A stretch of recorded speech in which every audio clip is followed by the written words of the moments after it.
if you will reach in your pocket, I don't like to do this, but and pull out your wallet. You're watching an historic event.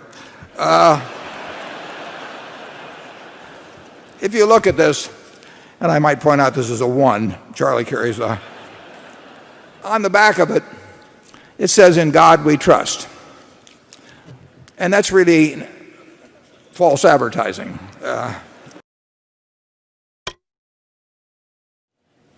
Okay, Andrew? This question comes from Neil Steinhoff, who writes, the commodity market, and particularly gold, have appreciated astronomically over the last few years. My Berkshire Hathaway stock is only slightly better or doing better than it was in 2006. It's barely kept up with inflation, he says. Please explain why you have not invested more heavily in commodities.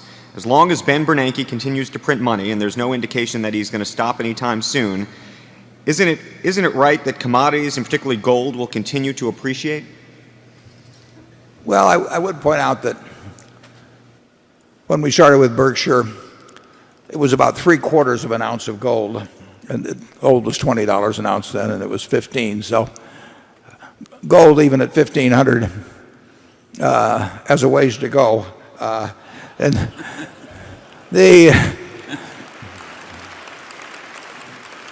I think he's right about inflation, but if you think about it, there are 3 major categories of investment, and you ought to think very hard about which category you want to be in before you start thinking about the choices available within that category. Now, the first category is anything denominated in a currency. It can be bonds, it can be deposits in a bank, it can be a money market fund, it can be cash in your pocket. And if you will reach in your pocket, I don't like to do this, but and pull out your wallet. You're watching an historic event. If you look at this, and I might point out this is a 1, Charlie carries a, on the back of it, it says, "In God we trust." And that's really false advertising. If Elizabeth Warren were here, she would say, quite properly, it should say, "In government we trust," because God isn't going to do anything about that dollar bill, if government does the wrong things in terms of keeping it as valuable as it was when you parted with it to buy a bond or put it in a bank. Any currency-related investment is a bet on how government now and in the future will behave. And if you happen to be fortunate to live in Zimbabwe and you decided to make currency-related investments,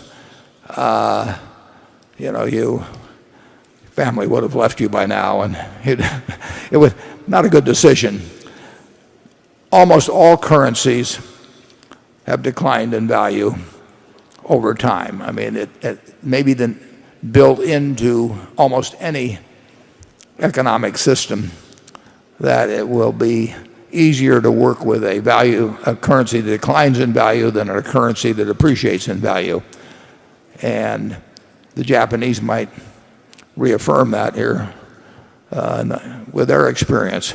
So as a class, currency-related investments, whether they're in the UK or the United States or any place else, unless we're getting paid extremely well for having them, we do not think make much sense.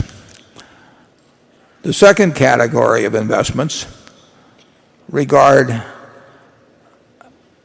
items that you buy that don't produce anything, but that you hope someone will pay you more for later on. And the classic case of that is gold. And I've used this illustration before, but if you take all of the gold in the world, don't get too excited now, and put it into a cube, it will be a cube that's about 67 feet on a side. It'd be 165,000 or 170,000 metric tons. So you could have a cube, if you owned all the gold in the world, you could have a cube that would be 67 or 68 feet on a side. And you could get a ladder and you could climb up on top of it and you could say, I'm sitting on top of the world and think you're king of the world. You could fondle it, you could polish it, you could do all these things with it, stare at it.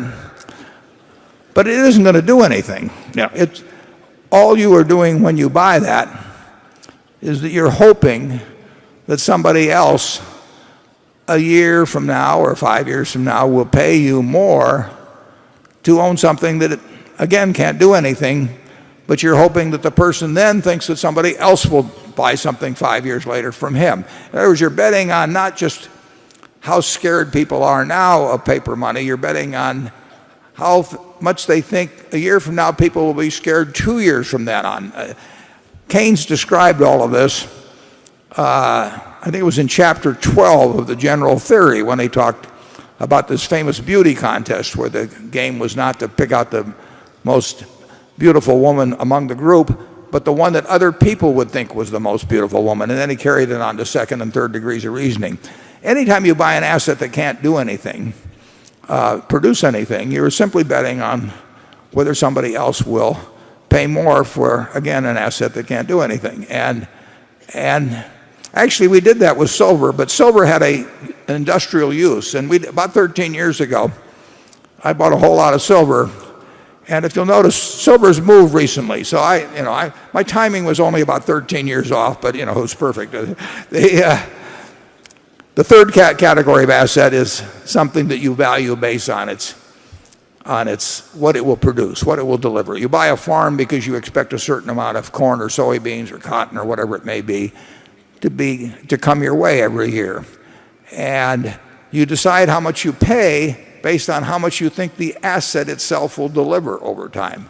And those are the assets that appeal to me and Charlie. Now, there's some logical follow-on to that. If you buy that farm and you really think about how many bushels of corn, how many bushels of soybeans will it produce, how much do I have to pay the tenant farmer, how much do I have to pay in taxes and so on, you can make a rational calculation. And the success of that investment will be determined in your own mind by whether it meets your expectations as to what it delivers. Logically, you should not care whether you get a quote on that farm a day later or a week later or a month later or a year later. We feel the same way about businesses. When we buy ISCAR or we buy Lubrizol or whatever, we don't run around getting a quote on it every week and say, is it up or down or anything like that. We look to the business. We feel the same way about securities. When we buy a marketable security, we don't care if the stock exchange closes for a few years. So when we look at Berkshire, we are looking at what we think can be delivered from the productive assets that we own and how we can utilize that capital in acquiring more productive assets. And there will be times, cotton doubled in price, much to our chagrin at Fruit of the Loom, but if you own cotton for the right 6 or 8 months in the past year, you came close to doubling your money. But if you go back a century and try to make money owning cotton over time, it has not been a very good investment. So to pick a product, crude oil, cotton, gold, silver,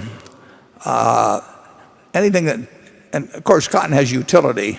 Gold really doesn't have utility. I would bet on good producing businesses to outperform something that doesn't do anything over any period of time. But there's no question that rising prices create their own excitement. So when people see gold go up a lot, I mean, if your neighbor owns some gold and you think you're smarter than he is and you didn't own any, and your wife says to you, how come that jerk next door is making money, and you're just sitting here, it can start affecting behavior. And people like to get in on things that have been rising in price and all of that. But over time, that has not been the way to get rich. Charlie? Well, I certainly agree with that. And besides, it's something peculiar to buy an asset which only will really go up if the world really goes to hell. It doesn't strike me as a terribly rational thing to do. I think if you ever figure on leaving the country because the country is going to kill you,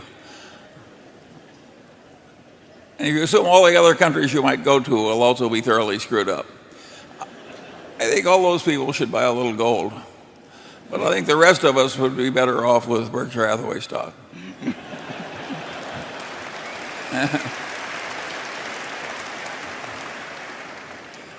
And of course, there's another class of people that think that they can protect themselves by buying paintings of soup cans. I don't recommend that either. One thing about gold also is that in addition to this 67-foot cube, more gold is being produced every year. So you have to have buyers not only to offset sellers